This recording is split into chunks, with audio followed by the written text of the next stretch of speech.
নমস্কাৰ বন্ধু বান্ধৱীসকল, স্বাগতম জনাইছোঁ মোৰ আৰ্টেক আছাম 09 চেনেললৈ। আজি আপোনালোকৰ বাবে আৰু এটা ভাল খবৰ লৈ আহিছোঁ যে অল ইণ্ডিয়া ৰিক্ৰুইটমেণ্টৰ ফালৰ পৰা কিন্তু আপোনালোকৰ বাবে চাকৰিৰ পদ বহুতকেইটা মুকলি হৈছে।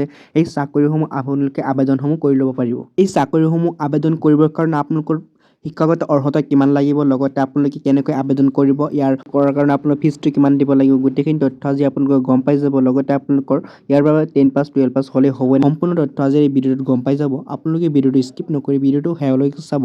লগতে মোৰ চেনেলত নতুন হ'লে চেনেলটো ছাবস্ক্ৰাইব কৰিব। লগতে আপোনালোকৰ বন্ধু বান্ধৱীসকলে ভিডিঅ'টো শ্বেয়াৰ কৰি দিব, যাতে সিহঁতে এই ভিডিঅ'টো পাই কিবা এটা উপকৃত হ'ব পাৰে। প্ৰথমে আপোনালোকে ইয়াত দেখা পাইছে অইল India limited requirement nurse and pharmacist কৰাসকলৰ বাবে কিন্তু এই পদসমূহ মুকলি কৰা হৈছে বিশেষকৈ। তো ইয়াতে দেখা পাইছে অইল ইণ্ডিয়া লিমিটেড, লাষ্ট ডেট হৈছে আপোনাৰ 25-27 তাৰিখলৈকে নৱেম্বৰ মাহৰ। এইটো আপোনালোকে সকলোৱে কিন্তু চাই ল'ব। লাষ্ট ডেট হৈছে 25 আৰু 27 তাৰিখ। তো ইয়াতে আপোনালোকৰ কনষ্টিটিউৱেল ফাৰ্মাচিষ্ট যিটো হয়, এইটোৰ নাম্বাৰ অফ পোষ্ট ইয়াত দেখা পাইছে 4টা পোষ্ট মুকলি হৈছে। এই 4টা পোষ্টত আপোনালোকে আবেদনসমূহ কৰি ল'ব পাৰিব। ইয়াতে আপোনালোকৰ যিটো মান্থলি যিটো ফিজ পাব আপোনালোকে, এইটো পাব 19,500 টকাৰ পৰা আপোনালোকৰ মান্থলি কিন্তু ফিজটো আপোনালোকৰ আৰম্ভ হ'ব হা। তো এতিয়া আপোনালোকে কিন্তু দেখা পাইছে পোনপটীয়াকৈ।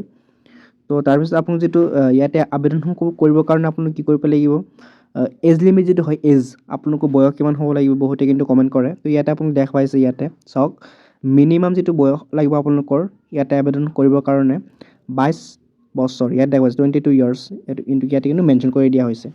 তো 22 ইয়াৰ্ছ আপোনালোক হ'ব লাগিব মিনিমাম, আৰু মেক্সিমাম হ'ব লাগিব আপোনালোক 40 বছৰ।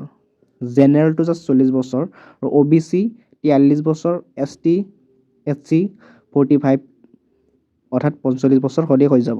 তাৰপিছত এডুকেশ্যন কোৱালিফিকেশ্যন যদি আপুনি দেখা পায় ইয়াতে 10+2, অৰ্থাৎ মেট্ৰিক পাছ কৰাৰ লগতে আপোনালোকৰ ছায়েন্সৰ হৈ আপুনি কি কৰিব লাগিব, হাই ছেকেণ্ডেৰী পাছ কৰিব লাগিব, বৰ্ড আৰু ইউনিভাৰ্চিটিৰ পৰা কিন্তু আপোনালোকে এইটো পাছ কৰিব লাগিব। তেতিয়া আপুনি আবেদনসমূহ কৰি ল'ব পাৰিব। দ্বিতীয়তে দেখা পাইছে ইয়াতে 2 years diploma course pharmacy form and institute recognised by এটা গভৰ্ণমেণ্ট অফ ইণ্ডিয়া। তো ইয়াতে আপোনালোকৰ চৰকাৰী কোনো এটা ইউনিভাৰ্চিটিৰ পৰা আপোনালোকে কি কৰিব লাগিব, ফাৰ্মাচিষ্ট পাছ কৰিব লাগিব, তেতিয়া আপুনি আবেদনসমূহ কৰি ল'ব পাৰিব। লগতে আপোনালোকে ইয়াত দেখা পাইছে minimum 2 years post qualification event work experience, আপোনালোকে কিন্তু 2 বছৰ এক্সপিৰিয়েঞ্চ থাকিব লাগিব ফাৰ্মাচিষ্টত চাকৰিটো কৰিবৰ কাৰণে। ইয়াতে কৈছে কণ্ট্ৰাকচুৱেল নাৰ্ছ, এইটো যিটো নাৰ্ছসকলৰ বাবে কিন্তু আপোনালোক পদকেইটা মুকলি হৈছে। ইয়াত দেখা পাইছে নাম্বাৰ অফ পোষ্ট 17টা পোষ্ট মুকলি হৈছে, যিহেতু নাৰ্ছৰ পৰা এই পষ্টসমূহ লাভ কৰিব বিচাৰিছে। তো কণ্ট্ৰাকচুৱেল ইমুলমেণ্ট পাৰ মান্থ ইয়াত দেখা পাইছে আপোনালোকে 19,500 টকাৰ পৰা সিহঁতে কিন্তু লাভ কৰিব দৰমহাটো। তো ইয়াতে কিন্তু মেনশ্যন কৰি দিয়া হৈছে। তো ইয়াতে সিহঁতৰ যদি এজ লিমিট হয়, ইয়াতে দেখা পাইছে 18 ইয়াৰ্ছ হ'ব লাগিব মিনিমাম, 18 বছৰ আপোনালোকৰ একেবাৰে নিম্নতম বয়স হ'ব লাগিব, আৰু মেক্সিমামটো আপুনি ইয়াত দেখা পাইছে কিমান, 40 ইয়াৰ্ছ। তো OBC দেখা পাইছে 43 years, SC 45 years. Education qualification এইটো ছেম হয়, 10+ আপোনালোকৰ ছায়েন্সৰ পৰা হাই ছেকেণ্ডেৰী পাছ কৰিব লাগিব। ইয়াতে গোটেইখিনি তথ্য কিন্তু আপোনালোকে দেখা পাইছে।